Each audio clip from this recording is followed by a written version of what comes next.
parti. Alors, bonjour et bienvenue à cette dernière commission de l'aménagement du territoire avant la pause estivale. On a un bel horaire chargé. Pardonnez-nous un peu du retard, quoique qu'il n'y ait personne dans la salle. Juste pour vous rappeler, moi, c'est Geneviève Laroche. Je suis présidente de la commission de l'aménagement du territoire. Les membres de la commission de l'aménagement du territoire qui sont présents aujourd'hui, Monsieur Claude Charron, Madame Fernande Dalouse, Madame Christelle Lefebvre et Madame Danielle Berthold, qui est aussi vice-présidente de la commission. Et pour nous accompagner pour les présentations aujourd'hui, nous avons bien entendu le directeur du service de la planification et de la gestion du territoire, M. Yves Tremblay. Nous avons aussi Mme Lynne Dansereau, qui est chef de section à la planification et à la réglementation. Nous avons aussi M. Wilson Pereira, qui est agent de projet en urbanisme. Agent professionnel, pardonnez-moi. Nous avons Jean-Sébastien Fizet, qui est, j'ai un blanc, chargé de projet en urbanisme, et Mme Marie Massé, qui est également chargée de projet en urbanisme. Et nous avons pour notre premier sujet qui sera à l'heure du jour, M. Marc Deneau, conseiller du district du Golfe pour le sujet qui le concerne. Et nous avons bien entendu Claudie. Voyons, j'ai un blanc sur ton nom de famille. Levasseur. Ben oui, je vous signale que c'est notre dernière commission. On a eu une grosse semaine, un gros conseil. Ça se peut qu'on soit un petit peu plus fatigué. Et nous avons notre prochaine secrétaire de direction au service de la planification et de la gestion du territoire, Sophie Lacombe, avec nous. Donc, vous reverrez donc dès septembre régulièrement pour le secrétariat. Alors, je vais juste vous rappeler avant qu'on commence qu'il s'agit ici d'une commission politique consultative du Conseil. Donc, nous sommes là pour donner des recommandations au Conseil en vue de la prise de décision et que tous les dossiers qui sont vus ici publiquement seront donc revus en Conseil avec notre recommandation. Les citoyens et les citoyennes qui sont intéressés pour un sujet peuvent toujours venir assister à la commission, mais ce n'est pas une commission où on peut avoir des échanges. Par contre, s'il y a un sujet qui vous intéresse particulièrement, autant dans l'ordre du jour ou une fois que vous avez entendu la commission, n'hésitez pas à nous contacter. Il y a sur le site Internet une adresse pour contacter la commission où vous pouvez nous faire parvenir vos commentaires ou vous pouvez aussi le faire en conseil municipal, une séance ultérieure. Alors, si ça vous convient, on débuterait la séance avec l'adoption de l'ordre du jour. Est-ce qu'il y avait des questions ou des commentaires sur l'ordre du jour? Ça vous convient? Donc, adopté. Au niveau du procès verbal du 16 juin, il avait été préapprouvé par les membres par courriel, donc ça vous convient. Ce qui nous permettrait déjà de passer à notre premier point, le point 7.1.1. Qui est aire de PIA dans le secteur des promenades King, mandat pour procéder à une modification réglementaire. Alors, je veux préciser aujourd'hui qu'on vient chercher une orientation. On n'est pas dans une recommandation officielle, mais c'est un dossier qui est allé en CE et le CE a demandé à ce que ça vienne en commission pour avoir un avis, une orientation, à savoir si l'outil de créer un PIA dans la zone des promenades King serait envisageable si on voudrait aller de l'avant pour gérer le développement qui se passe actuellement de ce côté-là. C'est entre autres une demande qui est faite par M. Deneau pour vraiment venir apporter un contrôle plus pointu sur la zone en question. Alors, Wilson, je vous laisserai. Bonjour à tous. Aujourd'hui, comme mentionné par Mme Laroche, je vais parler de l'aire de PIA. Une, deux, deux? Oui, OK. Oui. OK, donc ça va être pour discussion et orientation, comme Mme Laroche le mentionnait, là, sur l'aire, la possible implantation d'une aire de PIA au Promenade King, dans le secteur des Promenades King. Donc, contexte rapide de la situation. Les Promenades King, en fait, tout ce secteur commercial-là, ce centre d'achat-là, est un des premiers à Sherbrooke, qui date des années 60. A connu plusieurs transformations depuis quelques années et présente encore certaines opportunités de développement. Donc, on peut voir en haut une photo d'époque. Les plus vieux comme moi se souviendront du buffet Benny Wonton ou du Provigo. Non. Donc, le modèle de centre commercial, Sherbrooke n'est pas différent d'ailleurs en Amérique du Nord. C'est un modèle qui est actuellement en mutation, notamment au changement de nos habitudes de consommation, la recherche de nouvelles expériences, ainsi que l'optimisation de ces grandes superficies de terrain disponibles pour la plupart dans des places de choix ou dans le jargon là, des prime spots. Des grandes superficies dans lesquelles souvent on va retrouver de la mixité avec de l'habitation ou d'autres types de commerces. Par ailleurs, le vieillissement du parc immobilier pousse les propriétaires des 10 centres d'achat à revoir la stratégie commerciale afin de redéfinir les modèles en place. Et toute cette discussion-là, cette analyse-là est faite, comme Mme Laroche le mentionnait, là, suite à certaines inquiétudes soulevées concernant le développement du secteur, notamment par M. Deneau ou d'autres conseillers de l'arrondissement des Nations, ainsi que des citoyens au pourtour. Là. Donc, rapidement, un petit cours d'urbanisme 101, là, un PIA, on entend souvent ce jargon-là. On parle d'un règlement sur les plans d'implantation et d'intégration architecturale. Donc, c'est un titre très long. Qu'est-ce qu'un PIA? C'est certaines constructions sont soumises à un processus d'évaluation et d'approbation dans le cadre d'un plan d'implantation et d'intégration architecturale communément appelé PIA. Cette procédure permet d'évaluer des projets selon des critères de qualité et non uniquement à partir des normes strictes. Donc, habituellement, on y va par le zonage ou les normes de construction, exemple les marges de recul, le pourcentage d'occupation au sol, etc. Dans le cas d'un pays, on y va vraiment par des critères, la plupart du temps, qualitatifs, sur la construction, l'agrandissement, ou ça peut être des aménagements, des aires de stationnement, etc. Donc, l'approche des PIA paraît adéquate lorsque l'une ou l'autre des conditions suivantes sont satisfaites. Ça, c'est pas moi qui l'invente, j'ai pris ça de la littérature. Donc, le milieu est caractérisé par la diversité du cadre bâti. On parle par exemple des noyaux villageois. On fait face à un milieu en mutation qui est caractérisé par de nombreuses transformations. On souhaite intervenir sur les composantes particulières de l'architecture des bâtiments parce qu'elles sont difficiles à encadrer. Exemple, éléments d'ornementation, l'affichage, etc. On désire régir la qualité des projets d'insertion et d'agrandissement. Les objectifs reliés à la qualité de l'implantation et l'intégration architecturale sont difficiles à quantifier ou à normaliser. Donc, il y a certains éléments là-dedans que l'on peut retrouver dans le cas qu'on vous présente aujourd'hui. Chose importante à mentionner, la plupart des gens ont toujours l'impression qu'un PIA va juste dans des zones patrimoniales comme dans le Vieux-Nord ou au centre, sur la rue Wellington où est-ce qu'on a des bâtiments magnifiques comme l'Hôtel Granada ou le Ciboire Dépôt, par exemple. Par contre, on retrouve souvent des PIA aussi dans des zones commerciales, notamment pas loin de là, Coin King Jean-Cartier, c'est soumis à un PIA, la rue Wellington. Mais non seulement des zones commerciales, mais aussi des zones industrielles. Souvent, des parcs industriels, on peut retrouver des PIA parce qu'on veut contrôler l'aménagement, le remblai des blés, par exemple, et l'architecture. Donc, ça peut donner des parcs industriels assez chics comme celui qu'on possède à Sherbrooke. Donc, le secteur des promenades King n'a plus besoin de présentation. Là. La partie du territoire visée est délimitée au nord par la rue de Rouville, à l'est par la rue Farwell. C'est pas long, je vais juste la rue Farwell, au sud par la rue King West. Ici, Google n'est pas à jour, là, mais on peut voir ce que ça ressemblait avant. L'ancien Provigo était ici. Maintenant, tous ces lots-là, il y a eu des opportunités de développement que pendant des années, l'ancien propriétaire n'avait pas développé et qui ont connu un développement, notamment avec un Starbucks ou un AEW. Il y a une nouvelle construction qui est en train de s'ériger ici aussi. Donc, je vous présente quelques images que j'ai prises ce matin et une autre journée qui était plus nuageuse. Là. L'AEW, le Starbucks, ça, c'est la nouvelle construction qui est en train de se faire ici. Le bâtiment qui a été agrandi par l'ajout d'étages, qui est des bureaux plutôt. Là, on voit une aire, l'aire de stationnement ainsi que le centre commercial. Et ça, c'est à l'arrière, tout l'aménagement d'un stationnement qui a été fait, là, qui a nécessité l'abattage d'arbres ici puis du remblai des blés. Les points forts de ça, d'une approche de PIA, l'opportunité, tout ça, c'est que c'est particulièrement approprié lorsqu'il s'agit de régir les aménagements et les constructions dans les zones sensibles du territoire. On peut notamment dire qu'elle convient au projet d'une certaine envergure pour lequel on souhaite s'assurer une certaine unité et harmonie, assurer une bonne insertion de nouvelles constructions ou d'aménagements de manière à ne pas altérer le milieu d'insertion.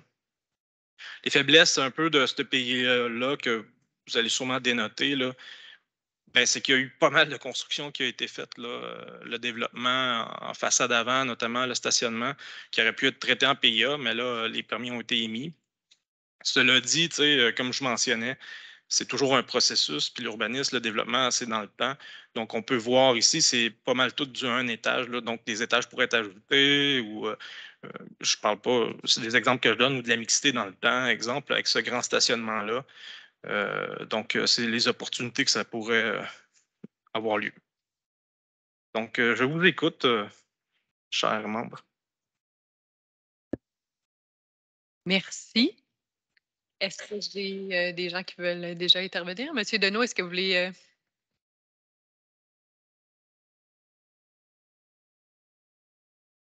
Ah, bienvenue. Nous Merci avons maintenant beaucoup. quelqu'un dans la salle aussi. Bienvenue parmi nous. Merci beaucoup, Madame la Présidente. Merci de m'entendre. Merci, M. Wilson. Je pense que vous avez fait un très bon résumé de la situation. Comme vous avez dit, on va prendre l'anglicisme, c'est vraiment un prime land qui est déjà là. Oui, il y a un projet actuel qui est quand même colossal, qu'on pourrait dire. Ça fait près de 2 ans et plus, qui sont déjà en démarche. Et c'est sûr que les immobilisations qui sont faites actuellement, puis par le promoteur ou le propriétaire, justifie qu'il va y avoir d'autres projets parce que quand quelqu'un, vous pouvez voir l'ensemble du stationnement qui est déjà existant, on rajoute près de 250 espaces de stationnement à l'arrière. C'est parce qu'on a vraiment une vision au-delà de ce qui est actuellement euh, en construction. Et dans les projets de potentiel qu'il peut y avoir aussi, le promoteur a fait l'acquisition ou est en démarche d'acquisition aussi des propriétés sur la rue Loma et quand même un potentiel immense dans ce secteur-là aussi. Puis en plus que le projet en tant que tel, les 4 façades sont soit connexes à un secteur résidentiel ou commercial. Donc, je pense que vous avez énuméré le potentiel au point de vue PIA. Il y a des PIA fort intéressants qui sont jumelés du secteur commercial, Thomas Evans, entre autres. Donc, on pourrait vraiment être en mesure de trouver une solution. Puis, je peux vous dire que les démarches que j'ai entreprises, le promoteur est au courant. Il m'a contacté, il m'a demandé le pourquoi, mais je peux vous dire que la raison que j'ai donnée à celui-ci, c'est qu'on vous a demandé les plans pour pouvoir expliquer aux gens c'est quoi qui se passait et vous avez refusé. Et moi, j'ai dit, je vais prendre les moyens pour être sûr que la situation que les gens vivent, puis vous êtes allé ce matin, là, il y a encore des camions circulent, tout ça, puis les gens sont toujours dans l'inconnu. Puis c'est quand même un chantier majeur. Puis au point de vue aménagement, je pense que l'autre aspect qu'il ne faut pas négliger, c'est que à partir du moment qu'on a un PIA, on peut aussi contrôler les compensations qu'il peut y avoir au point de vue espace perdu, au point de vue végétation. Donc, c'est un autre élément que, oui, il y avait quand même des talus qui avaient une valeur commerciale immense. Et moi, j'ai souvent fait des représentations auprès de l'ancien propriétaire pour me dire, ben, c'est où je vais mettre ma neige plus tard. C'est contre-productif. On parle de densification. Je pense que c'est une opportunité de densification, mais il faut juste gérer comment qu'elle se fasse. Merci. Merci, Monsieur Deneau. Est-ce qu'il y a d'autres membres qui veulent intervenir? Madame Berthold? Oui, bonjour, Monsieur Deneau. Moi, je suis en faveur que nos services se penchent pour l'élaboration d'une zone PIA, justement parce que à chaque fois que j'emprunte la rue King West pour aller à l'extrémité de la ville, je passe, puis je suis toujours surprise de ce qui se passe, puis qu'on n'a pas un contrôle là-dessus. Alors, le PIA permettrait justement, tout au moins, d'avoir comment on le développe, ce secteur-là. Qui aurait pensé il y a plusieurs années qu'on en serait là? Personne. Alors, ce n'est pas à l'encontre du promoteur, bien au contraire, c'est pour que l'on puisse travailler main dans la main et élaborer quelque chose d'intéressant pour la population cherbourgoise.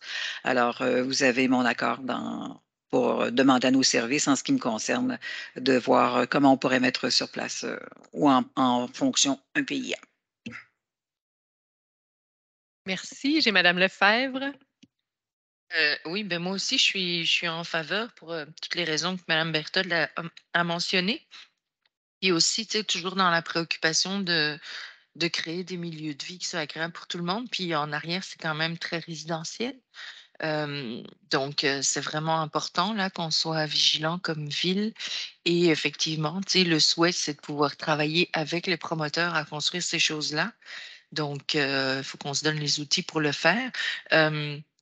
Mais je me demandais, là, là, on dit, bon, OK, on va faire un PIA. C'est quoi les prochaines étapes? C'est comment on construit ça, un PIA? Ben, je vais vous avouer qu'on ne réinvente pas la roue, là. Il y a d'autres PIA commerciaux qui existent à Sherbrooke, donc on s'adapte à l'insertion qu'on va avoir dans cet endroit-là, mais on s'inspire de ce qui est dans notre cadre réglementaire. Donc, dans ce PIA-là, il va y avoir des critères d'évaluation, tout ça, que lorsqu'un exemple, quelqu'un voudrait faire un agrandissement ou le promoteur, donc nos consultants qui sont architectes vont pouvoir avoir des critères d'évaluation. Oui, mais ça, je sais comment un PIA fonctionne une fois qu'il est établi. Mais là, on a à l'établir, si je comprends bien. Donc, Donc, ce que je comprends qu'on va prendre des PIA existants puis l'adapter. Là, est-ce que ça revient en commission? Est-ce que, tu sais, c'est comment qu'on construit ça? J'imagine, c'est vous qui nous faites une proposition, puis on en discute après? Oui, tout à C'est fait. plutôt à ce niveau-là que ma question était. Alors, pour préciser la réponse à votre question qui est tout à fait appropriée, effectivement, nous, on part avec le ballon. On travaille une proposition qu'on ramène ici pour voir si ça correspond à vos attentes avant qu'il se présente au conseil municipal pour adoption. Donc, vous allez le voir 2 fois, une fois ici, puis une fois, bien sûr, du côté du conseil municipal pour son adoption et son processus. Donc, vous allez pouvoir réagir justement dans la suite des choses. Est-ce que ça passe au CCU de l'arrondissement aussi? Non, ben, c'est un règlement général.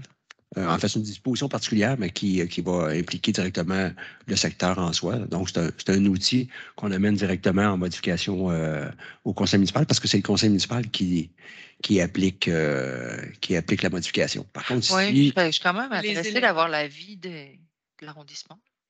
C'était parfait. C'est une demande qui a émané du CCU d'arrondissement.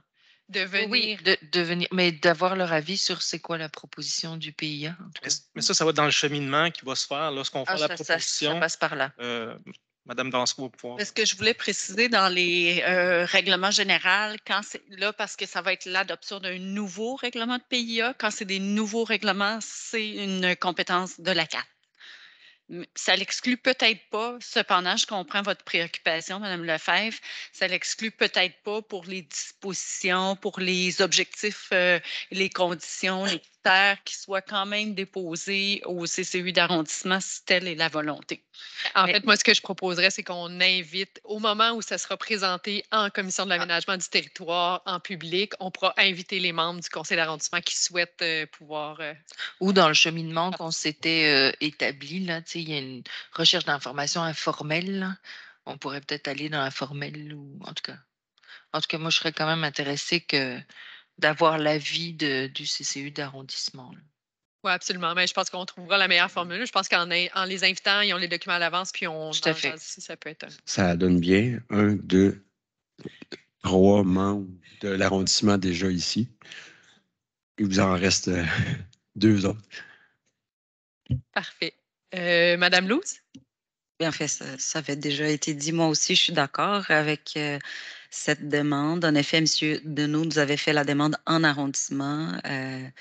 Et moi, je suis la présidente d'ailleurs du CCU de cet arrondissement-là. Et Paul, elle est vice-président, lui aussi était d'accord avec cette demande-là. Et c'est une bonne idée quand ça va revenir, ça va nous être présenté. On peut inviter M. Kibonge et M. Jung pour venir. C'est une bonne idée. Et moi aussi, je trouve que c'est une bonne idée d'avoir un regard plus précis sur le développement de ces secteurs-là. Nous tous, je pense qu'on était d'accord là, autour de la table avec la demande de M. Deneau. Merci. Il n'y a pas d'autres mains levées. Moi, j'en profiterai pour dire, moi, je pense aussi, mon souci au début, c'était aussi, bon, est-ce que dans la priorisation, nos services ont le temps? Mais je pense que devant les courts délais, c'est-à-dire que ce secteur-là est en plein développement. Donc, si on tarde puis qu'on se dit qu'on veut faire la réflexion globale avant, bien, on risque d'avoir des nouvelles implantations. Et ça, ce ne serait pas souhaitable. Mais je veux quand même rappeler qu'on a dans notre plan d'action de la Commission de l'aménagement du territoire un point qui vise à réviser l'ensemble des PIA, d'avoir un regard d'ensemble sur les PIA actuels industriels et d'avoir une réflexion sur lesquels devraient être potentiellement ajoutés. Il va y avoir aussi une réflexion plus large pour qu'on le regarde dans l'ensemble du territoire, mais ici, je pense qu'on est face à un dossier qui est plus si on veut, urgent avant qu'il soit vraiment trop tard. Comme le disait M. Pereira, il y a déjà beaucoup de choses d'avancées. Si on veut pouvoir avoir un mot à dire pour la suite, je pense que c'est propice. Oui, Mme Dansereau? Je me permets de ramener la grille de priorisation du traitement des dossiers puisque vous parlez d'urgence. On a dans les critères priorité ville, mais c'est dit décision du conseil pour aller chercher des points là. Donc, est-ce qu'on peut considérer que, étant donné que c'est majoritairement favorable à aller de l'avant, c'est une décision du conseil d'aller de l'avant dans la modification pour qu'il y ait plus de points pour qu'il soit traité plus rapidement, ce dossier-là? C'est ce que je comprends? Parfait, merci. Moi, je suis très à l'aise avec ça. Je ne sais pas au niveau, parce qu'on n'est pas officiellement le conseil municipal, on est consultatif, là, mais je pense que c'est le conseil qui nous a donné un mandat de donner une recommandation pour qu'il puisse être traité, qu'on revienne au moins, parce que le conseil aura le loisir, une fois que le PIA sera sur la table, de dire s'ils sont d'accord ou pas. Je pense qu'on peut considérer qu'il est priorisé pour qu'il puisse revenir après ça pour décision au conseil municipal. Quand tu parles de conseil, tu parles de conseil municipal et non conseil d'arrondissement. Oui, je parle de conseil municipal. Donc, est-ce que ça va pour ce point?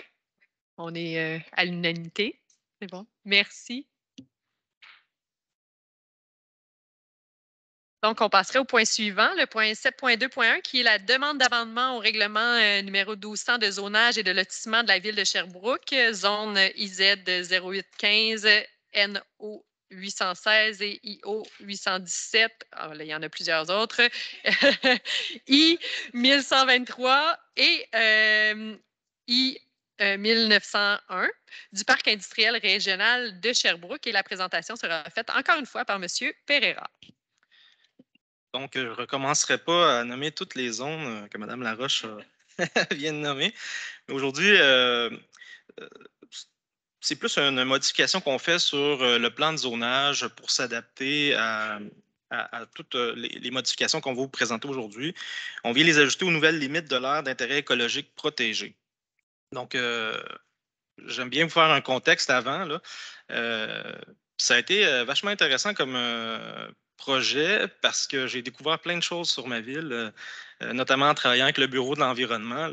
Donc, premier point, je voulais juste vous le mentionner. Là. En 2009, la ville de Sherbrooke a déposé au ministère de l'Environnement le tout premier plan de conservation du Québec. Donc, c'est pas rien. Mis à part ça, ce plan a permis la création d'une aire d'intérêt écologique protégée de 25,63 hectares, située dans le futur parc industriel régional à cette époque, qui était en planification, permettant ainsi de protéger à perpétuité des milieux humides, hydriques et terrestres qui s'y trouvent. On va le voir dans la carte plus loin, c'est vraiment un espace très vaste. Donc, tout ça a été officiellement accepté par le ministère en septembre 2009. Cela dit, il y a toujours une petite chose qui surgit éventuellement. Là. Lors de la réalisation de la cartographie durant l'élaboration du plan de conservation, certaines parties de l'aire d'intérêt écologique protégé ont été attribuées à des terrains privés, sans raison apparente qu'on n'a pas pu déceler. Là. Et l'une des parties privées a été zonée conservation du milieu naturel lors de la refonte réglementaire de 2017. Donc, pour corriger tout ça en décembre 2020, on vient régulariser la situation et retirer les sections de l'aire d'intérêt écologique protégé présentes sur ces terrains privés. Donc, le ministère nous a permis d'ouvrir l'ancien CA au certificat d'autorisation et non pas d'en demander un autre pour venir corriger ces petites coquilles. Donc, dans ce geste-là, une superficie de 2,28 hectares attribuée majoritairement sur les terrains privés ont donc été retirés de la cartographie initiale de l'aire d'intérêt écologique. Et nous, en compensation, on a donné une superficie supérieure de 2,63 hectares qui a été ajoutée, qui ont été pris à même des terrains municipaux qui sont adjacents à l'aire d'intérêt écologique, donc qui s'apprêtaient très bien à cette insertion-là. Donc, un petit point d'intérêt en bas, le ratio de protection convenu est donc légèrement augmenté. Donc, c'est un plus. Donc, aujourd'hui, on vient, par rapport à ce geste-là, modifier la cartographie, le plan de zonage pour s'adapter à ça. Ça, c'est le plan qui a été déposé au ministère pour la modification au certificat d'autorisation. Vite d'un plan qui part. Donc, homemade, maison, on a concocté ça. Donc, en rose, ce que vous voyez, excusez, je vais faire laser. En rose, ce que vous voyez, c'est l'aire d'intérêt écologique protégé qui est très vaste. Des terrains qui doivent être ajoutés à la zone N08116 en rouge. Donc, ces deux terrains-là qui sont de propriété municipale, qui étaient dans les zones industrielles, maintenant font partie de la zone N. En contrepartie, cette partie-là qui avait été mise dans l'aire d'intérêt écologique et qui était un terrain privé vient rentrer dans la zone IZ, donc industrielle à long terme. Et la petite portion ici en bordure d'Hector Bruno, lui, c'est une toute autre histoire.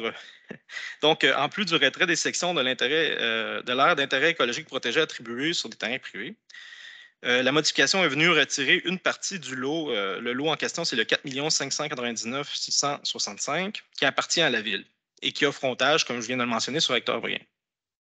C'est un terrain qui a une superficie de 0,4 hectares qui fait partie des 2,28 hectares retirés de l'aire protégée. Pourquoi on vient le retirer? C'est parce qu'il ne comporte ni milieu humide ni cours d'eau. En plus de ça, sa petite superficie et le fait qu'il est entouré d'industries font en sorte que le maintien à long terme de l'intégrité des fonctions biologiques des milieux naturels il serait difficile. Donc, ça, c'est la raison par rapport à l'étude biologique là, ou environnementale qu'on est venu le retirer. Comme c'est un terrain qui est desservi, éventuellement, une petite industrie pourrait s'y établir. Là.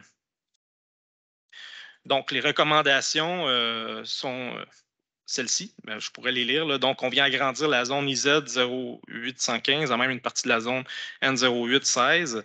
On vient agrandir la zone N0816 en même une partie des zones I1123 et I1901. Agrandir la zone I0817 en même une partie de la zone N0816. Et on vient créer la zone N1953 en même une partie de la zone N0816. C'est un peu en chinois, là, mais ici, je vous présente le plan de localisation et de zonage actuel et le proposé. Donc, actuellement, les lots qui appartiennent à la ville sont dans les zones ici I1123. On vient agrandir la zone N0816 et on vient les englober.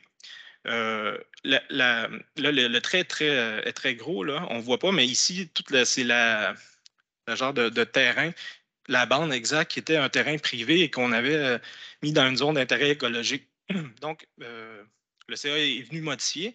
Donc, ici, il viendrait se joindre à même la zone IZ qu'on voit ici, 0815.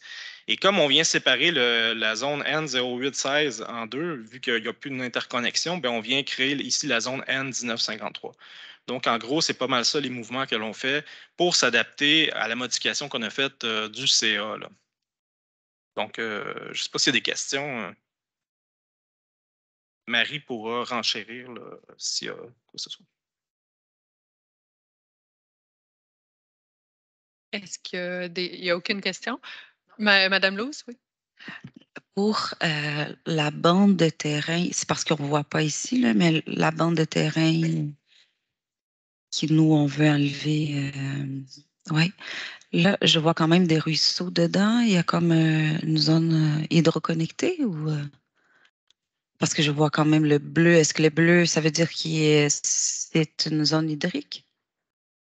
Zone hydrique, je ne penserais pas selon l'étude. Là. Il se pourrait qu'il y ait un ruisseau. Cela dit, il va devoir y respecter toutes les normes environnementales. C'est juste le fait que c'est un terrain privé et qu'on vient mettre en zone N, c'est compliqué. Là. C'est pour ça qu'on a ouvert et on a compensé, nous, en donnant du terrain là, qui nous appartenait. Là. C'était déjà privé avant? Oui. Quand il l'a acheté, il y avait déjà une zone qui était préservée? Non. C'est ça, c'est nous, lorsqu'on a créé cette zone de conservation-là, il y a eu une erreur, puis cette partie-là a été inclue là-dedans, en étant privée et en étant dans la zone IZ, ou de la zone précédente, là, dans l'ancien règlement, pardon. Puis là, OK. Fait que la partie qu'on gagne, sur cette image-là, peux-tu juste me montrer? On les voit ici, en bas, au sud, OK. qui appartiennent à la ville de Sherbrooke. Maintenant, ils viennent dans la zone d'intérêt écologique. La zone M, de conservation, pardon. OK. Ça, c'est-tu annexé au parc non? Cette partie-là qu'on ajoute, c'est ça, hein? C'est ça? Oui. OK. C'était là avant. Est-ce que ça va pour les questions? Et il y a aussi M. Charon. Oui. Je les ai pas devant, je les ai pas, j'ai pas vu, désolé. Oui. Monsieur Charon. C'est juste pour confirmer, si je comprends bien, il n'y a pas de conséquences, d'impact négatif aux citoyens ou à des citoyens corporatifs. Hein, L'impact aurait pu être de le mettre dans la zone N, c'est ça. terrain privé. Mais moi, justement, là, par rapport à moi, c'est la seule chose que je voyais, là, parce que je suis bien favorable, là, mais je voyais qu'il y avait justement des zones, des ruisseaux. Mais de toute façon, la petite zone qu'on vient redonner qui appartient au privé n'est pas connectée sur la rue là où il y a, parce que c'est vraiment la partie préservée qui est là. Fait que normalement, la partie qui donne sur la rue fait partie de notre zone N et nous appartient. Fait que s'il y a du développement, ça risque d'être plus dans la petite bande qui, elle, n'a pas de milieu naturel écologique et qui est déjà en bordure un peu d'autoroute, là. C'est ce que je comprends? Est-ce que. C'est cool.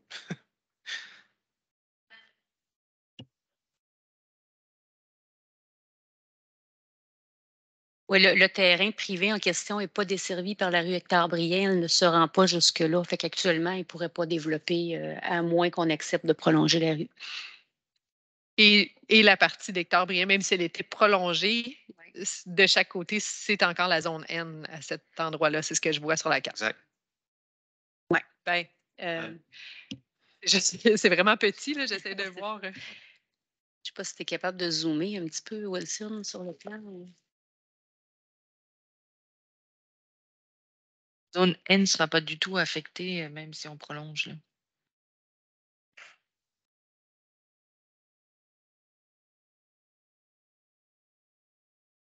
Là. Oui, Madame Dansereau. Si je peux me permettre, dans la zone N, là, la rue ne pourra pas aller là. C'est contraire aux orientations et aux dispositions du schéma. Là.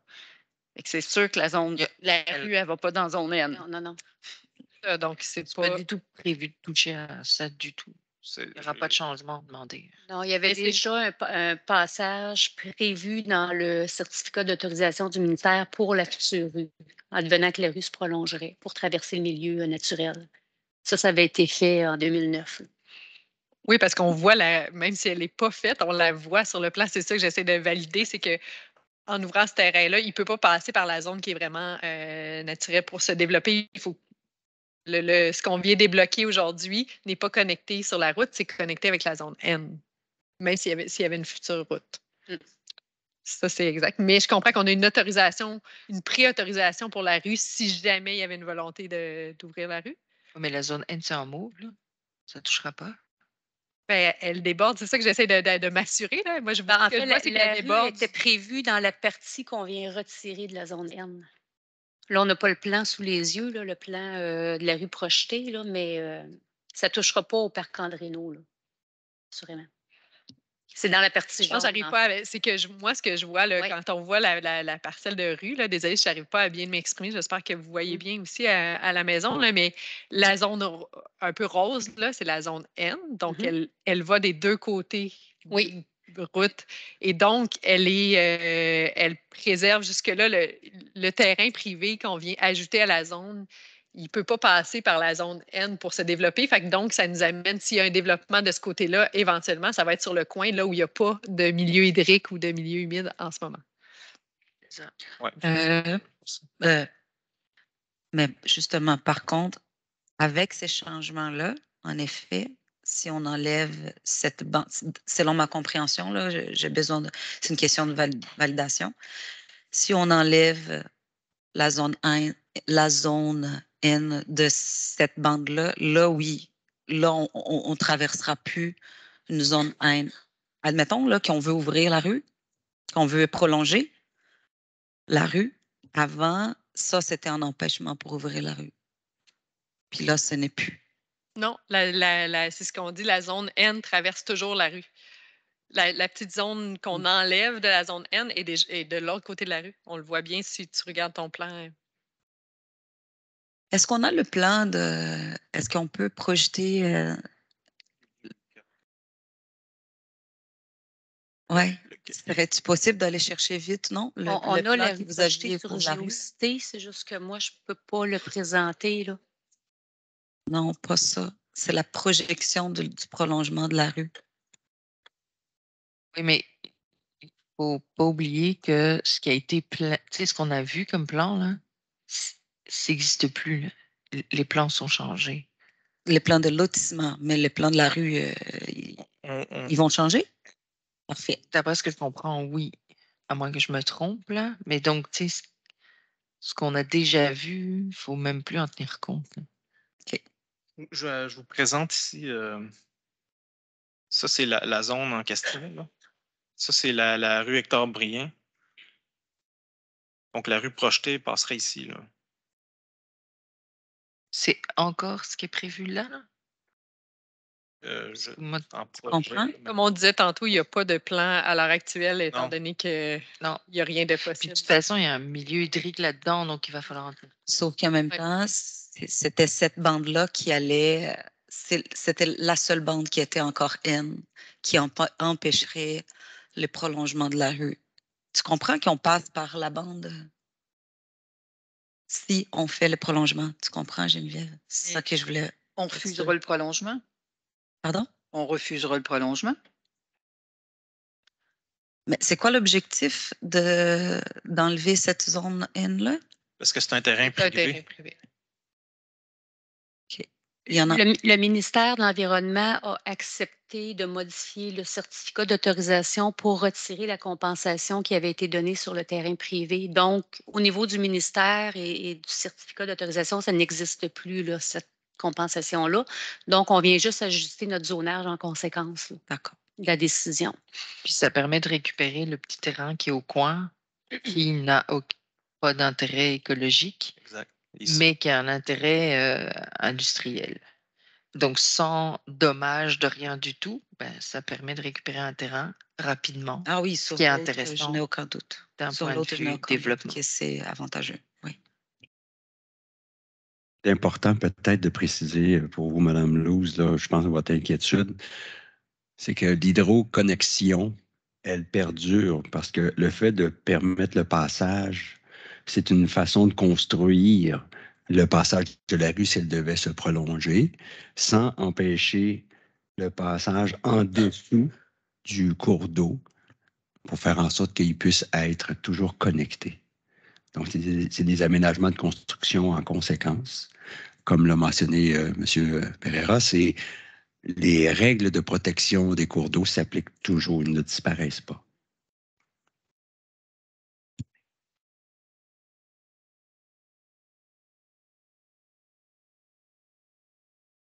Est-ce que ça va? Donc, ce que je comprends, c'est une recommandation Oui, favorable. est-ce que tout le monde est à l'aise? Merci. Point 7.2.2. Demande d'amendement au règlement numéro 1200 de zonage et de lotissement de la ville de Sherbrooke, l'omnibus numéro 4. Il faut se souvenir qu'on l'a déjà vu en orientation et qu'il y avait du travail qui devait être fait. Et là, on nous revient avec le travail, une proposition à amener en conseil une fois qu'il y aura eu recommandation. J'ai de l'écho, Mme Bertol. Oui, je m'en vais. Donc, Mme Bertol, pour la suite de la rencontre, va continuer à nous écouter à distance. Et je vous dérangerai. C'est très drôle en écho. Et c'est M. Jean-Sébastien Fizet qui va nous présenter le prochain point. Alors, merci, Mme Laroche. Et je veux mentionner également, comme je l'ai fait tout à l'heure à l'atelier, que j'ai un petit problème d'extinction de voix. Donc, je vais faire mon possible pour que ça soit compréhensible. Donc, effectivement, c'est une demande de modification au règlement de zonage et de lotissement qu'on appelle l'omnibus numéro 4. Le règlement de zonage actuel, là, qui est en vigueur depuis le 9 mai 2017, à l'époque, il constituait une refonte complète des 10 règlements de zonage qui étaient en vigueur sur le territoire de la ville. Qui dit refonte, ben, c'est prendre les 10 règlements qui avaient tous un langage qui était différent, des dispositions, des définitions qui étaient différentes d'une municipalité à l'autre, pour en faire un seul règlement et regrouper tout ça sous forme d'un seul langage. Donc, évidemment, ben, depuis son entrée en vigueur, ben, on a quand même constaté, depuis la refonte, qu'il y avait des petites erreurs techniques, des petits ajustements aux limites de zone, aux textes, aux définitions à apporter. Ce qu'on a fait à différentes reprises dans le passé, on a élaboré différents omnibus 1, 2 et 3. J'ai mis ici des petites statistiques. Là, par exemple, l'omnibus 1, on est venu modifier 74 grilles des usages et des normes, quelques zones. L'omnibus 2, 130 articles, etc. Donc, l'omnibus 4 qu'on vous présente, qu'on est venu présenter à l'atelier, que je présente ici actuellement, c'est dans la continuité finalement de ce qui s'est fait comme modification, correction, imprécision dans le passé. C'est des erreurs, vous allez voir, vous l'avez pu le constater, en fait, c'est des erreurs qui sont toujours mineures. Ce n'est pas des demandes qui viennent de particuliers, c'est des demandes qui proviennent de la ville et de l'administration de la ville de Sherbrooke. Le 16, en fait, cette demande-là est quand même en attente depuis un certain temps parce que le 16 décembre 2020, on est allé présenter notre demande d'amendement au comité consultatif de la ville de Sherbrooke. Et puis, le CCU, à l'époque, s'était prononcé favorable à apporter les corrections, les modifications qu'on est venu vous présenter à l'atelier dernièrement. Et puis, bon, on n'a jamais eu le moment et l'opportunité de préparer un projet de règlement en bonne et due forme parce que pour différentes raisons, par exemple, la COVID, il y a eu une dissolution des comités avant les élections municipales, il y a eu la mise en place de la commission d'aménagement du territoire, etc. Il y a des nouveaux élus qui sont venus. Donc, cet amendement-là, Omnibus, a toujours été un petit peu retardé.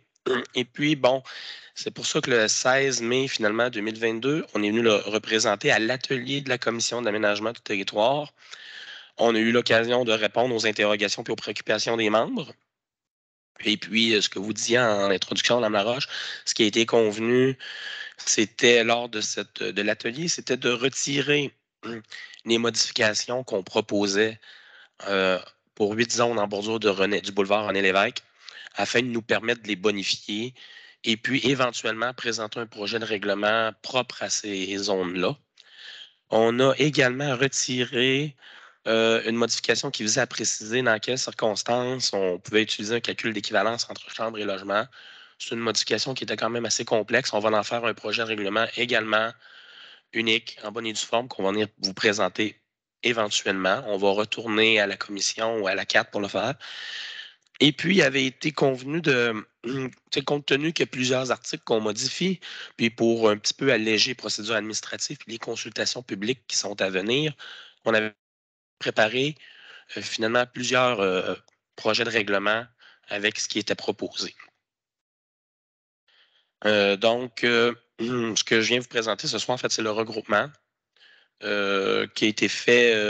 On avait convenu, en fait, de regrouper les modifications qui étaient d'ordre un peu plus général, qui sont souvent non susceptibles d'approbation référendaire et qui visent généralement à revoir un petit peu le textuel de notre règlement de zonage. Et on avait proposé également de regrouper d'autres modifications par arrondissement, étant donné que c'est des préoccupations qui sont plus locales, on va les cibler par arrondissement au lieu de les mettre et de les intégrer dans un règlement qui est plus général. Et puis, finalement, on va en préparer 4 projets de règlement. J'ai à noter qu'il n'y en aura aucune qui va toucher uniquement le territoire de l'arrondissement de Lennoxville, mis à part le règlement général qui concerne les modifications qu'on doit présenter dans tous les arrondissements. Donc, j'ai mis ici le contenu du règlement. Je l'ai appelé règlement numéro 1. Il va porter un autre numéro éventuellement, mais le principe est le même. Donc, je peux vous lire, bon, c'est un petit peu pas très intéressant, c'est beaucoup de texte, là, mais je peux vous lire chacun des articles qui va figurer dans chacun des règlements. Par exemple, le règlement général, on va venir remplacer Au chapitre 2, on est dans les définitions. On va venir remplacer à l'article 2.2.26 le nom du service de la planification urbaine qui a changé depuis l'entrée en vigueur du règlement de zonage. On va venir abroger une partie de l'article 2.2.94 qui vise les enseignes d'opinion. On va retirer finalement du texte dans cette définition-là qui ne colle pas avec, ne devrait pas faire partie de la définition. On vient abroger aussi une disposition sur les enseignes projetantes, où cette norme-là ne doit pas se retrouver finalement dans les définitions, mais plutôt dans les dispositions où on régit l'affichage et les enseignes. À l'article 2.2.117, on vient revoir la définition des établissements d'hébergement touristique, de même que la définition de la résidence de tourisme à 2.2.239, en concordance avec le règlement provincial sur les établissements d'hébergement touristique. On vient préciser à 4.1.6 que le remplacement des matériaux de revêtement extérieur d'un bâtiment accessoire, qui ne fait pas l'objet d'un agrandissement, peut être autorisé, même si la superficie excède la superficie maximale qui était prescrite au règlement du dit bâtiment. On vient préciser à 4.2.10 la manière dont on calcule la hauteur d'un escalier extérieur quand il est en façade par rapport au dénivelé du terrain. À 4.2.13, on vient préciser que la pose d'un nouveau revêtement extérieur est autorisée sur un bâtiment existant qui ne fait pas l'objet de travaux d'agrandissement, même si ce revêtement empiète dans les marges prescrites. On vient abroger à 4.4.5 la norme qui limite à 0.3 mètres l'empiètement maximal autorisé pour une enseigne murale. Encore une fois, ces dispositions-là se retrouvent dans les dispositions sur l'affichage qui est dans un autre chapitre du règlement de zonage. On va venir assouplir les normes en matière de logement complémentaire à 5.3.10. À 7.2.5, on va venir autoriser, ce n'est pas des nouveaux ajouts, des nouvelles autorisations, c'est juste simplement, on va corriger le texte du règlement pour que les aires de transport banal puissent être autorisées également dans la cour avant secondaire d'un bâtiment.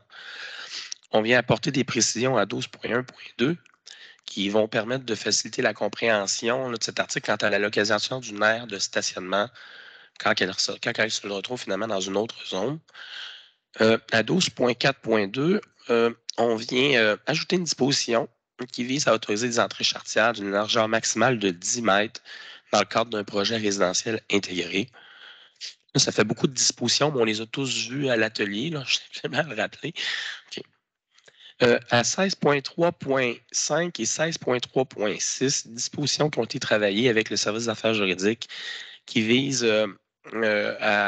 c'est le chapitre sur les droits acquis. Donc, on vient finalement bonifier les définitions actuelles et puis on vient ajouter une définition à 16.3.6 afin de clarifier la situation de deux bâtiments principaux quand elles se retrouvent sur le même terrain. On va venir également apporter des petits ajustements à la numérotation. Au chapitre 17, c'est des dispositions spécifiques à certaines zones. Pour la zone 1904, H1904 et I1901, il y a une problématique de numérotation dans le règlement qu'il faut corriger. Donc, les articles que je viens de vous lire, ils feraient partie du règlement général. Si on vient plus précisément par arrondissement, Brompton, Rock-Forest, Saint-Élie-Deauville, on viendrait également ajuster la numérotation d'un article qui vise la zone C19010. Pourquoi j'ai mis dans les dispositions générales des ajustements de numérotation à certaines zones alors qu'elles devraient se retrouver dans un arrondissement précis? C'est que les zones en question se retrouvent dans plus d'un arrondissement. Donc, on va les mettre dans le général pour ne pas avoir à en parler finalement. On va en parler de toute manière 2 fois dans le règlement général. Donc, qu'on le mette dans un règlement d'arrondissement ou dans le général, on va quand même en parler. Puis, c'est des modifications qui sont mineures, simplement techniques à la numérotation de l'article. On va venir dans la zone H0152 diminuer le total des marges latérales minimales qui est prescrite pour l'habitation unifamiliale isolée. Dans la grille, on a fait une erreur, on l'a prescrite à 6,8, alors qu'en général, sur l'ancien territoire de Rock-Forest, c'est 4,8 pour la somme des marges. Donc, on va venir régulariser finalement quelques constructions qu'on a possiblement mis en dérogation suite à l'entrée en vigueur du règlement de zonage. Dans la zone C0966, qui est en bordure du chemin de Saint-Élie, on va venir réduire la superficie minimale des lots de 900 à 550 mètres carrés pour faciliter la reconversion de certains terrains en bordure de cette rue-là qui, à cause des usages qui sont autorisés dans la zone, ne leur permettent pas réellement de reconvertir leur propriété. Cette fois-ci, ils vont pouvoir utiliser leur terrain à des fins de certaines formes d'usage commercial qui vont être autorisés. Dans la zone A1325, on va venir diminuer la marge avant minimale de 12 mètres à 7,5 mètres. C'est simplement on est sur l'ancien territoire de canton de Brompton. Les marges de recul à l'époque étaient calculées du centre de la rue jusque sur la propriété. Donc, la manière dont on les calcule aujourd'hui, ça fait en sorte que vaut mieux réviser notre marge avant pour régulariser certaines constructions qui se sont également retrouvées en dérogation. Par rapport à la zone H1823, on va venir finalement abroger la note 02 qui apparaît à la grille des usages, qui fait référence à rien. Donc, c'est un geste purement technique. Pour l'arrondissement de Fleurimont, on va venir ajouter un article dans les dispositions spécifiques qui vise à reconnaître finalement l'ensemble des lots situés dans la zone P1155 comme un terrain distinct. On va ajouter à la grille des usages, on va ajouter une nouvelle grille, en fait, on va ajouter une nouvelle grille qui est en lien avec la zone H1927. On va créer également une nouvelle zone où on va finalement diminuer la marge latérale minimale ainsi que la somme des marges latérales afin de régulariser certaines implantations de bâtiments qui sont affectés par des servitudes. Et puis, j'ai mis le plan, profitez-en, c'est le seul plan. Il y a 2 plans dans la présentation. On est en bordure, là, on est sur le territoire de Fleurimont, à proximité de la rue Allard. On parle de constructions qui sont situées sur la rue Roger-Boisvert. La nouvelle zone créée H1927 va permettre finalement, on ne vient pas autoriser de nouveaux usages, on vient juste modifier les normes et les marges qui sont applicables pour les usages actuellement existants pour régulariser des implantations. Et puis, c'est un territoire qui est 100% construit, donc il n'y a pas de nouvelle construction qui est possible dans ces zones-là. Finalement, pour l'arrondissement des Nations, on va venir encore une fois aussi faire un petit ajustement sur une numérotation de zone. Et puis, on va agrandir une zone naturelle et une zone habitation à même une autre partie, à même une autre zone habitation. Et là, on se retrouve sur l'ancien territoire d'Ascot, dans le coin des secteurs de la rue des Mille-Abeilles, la rue du Vent du Nord, où finalement, c'est un ajustement On agrandit une zone naturelle qui est à même une partie de l'eau qui devrait être aujourd'hui intégrée dans une zone naturelle. Et puis, du même coup, on agrandit la H0622 dans le prolongement vers l'est de la rue Mille-Abeilles, afin d'encore une fois de corriger ou régulariser des implantations de jumelés actuelles sur cette rue. Donc, et voilà, ça termine la présentation. Merci beaucoup. Est-ce qu'on a des questions? Il faut dire, je m'excuse pour les gens qui nous écoutent en salle ou à la maison, c'est une présentation qui est très dense. Nous, on avait aussi eu la chance de le voir de manière décortiquée une première fois parce que c'est énormément de petits détails très techniques là, qui sont énormes, mais là, ça a été présenté aussi par arrondissement. Puis, si je ne me trompe pas, on va revoir, chacun des arrondissements pourra revoir ce qui concerne l'arrondissement plus en détail. Là. Oui, effectivement. Là, la suite, en fait, si on a l'approbation, merci, on va préparer 4 sommaires, 4 projets de règlement distincts en fonction de ce qu'on vous a présenté. Donc, on va vous représenter, on va aller au conseil municipal faire approuver les projets, puis on va avoir la chance de les expliquer plus globalement. Vous allez avoir la chance aussi de voir le texte là, qui va être lié au projet de règlement par rapport aux modifications qui sont proposées. Puis, dans un futur, il va y avoir les consultations publiques en lien avec les projets de règlement qui vont être proposés. Merci. Madame Berthold, à distance, vous avez une question? Non, c'est-à-dire que j'ai des félicitations à faire au service. Je m'excuse, j'ai un trou. Voilà. J'ai des félicitations à faire au service parce que c'est mon 3e omnibus que je vois. C'est un travail de moine. de toutes trouver les petites affaires que l'on peut modifier afin de régulariser les différentes situations sur le territoire de la ville de Sherbrooke. Alors, bravo Jean-Sébastien et bravo à tout le monde qui ont participé à la réalisation, à cette uniformisation, encore une fois, de nos règles qui nous régissent sur le territoire de la ville. Merci.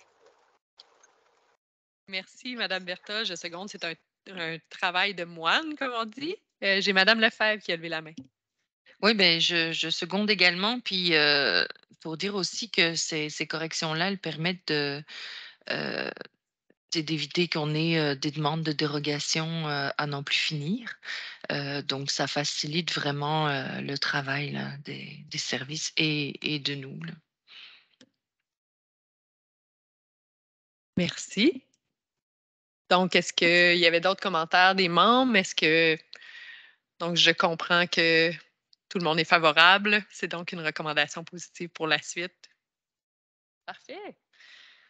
Ben, écoutez, ça mettrait fin à cette séance publique avec 13 minutes d'avance. Est-ce qu'il y avait des points que vous auriez voulu aborder?